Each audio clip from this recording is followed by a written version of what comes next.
unit natin, Mazda CX-3 CMS. Yan, binakas natin yung throttle para malinis. Nung binaklas ko yung map sensor niya, ito yung nakita ko. Yan, dapat kasi tayo yan kasi yung map sensor niya basa ng langis. Kaya pala kanina nung nire-rev ko, sabi ng kasama ko mausok, puti. So yan, pala kanyang intake may langis na galing sa engine. Paano nangyari yun? So dahil dito sa PCV valve. So,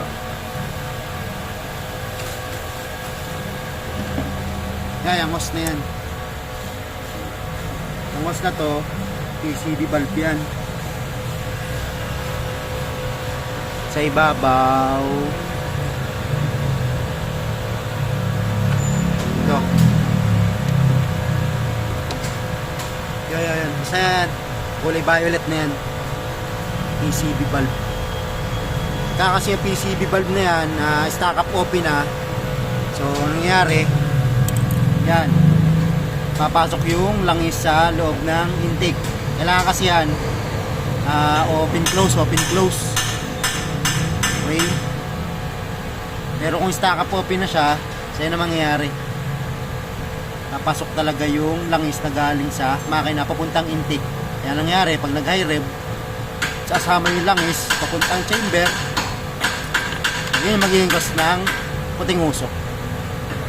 Hindi naman lahat ng may usok na tambutso piston ring or ano.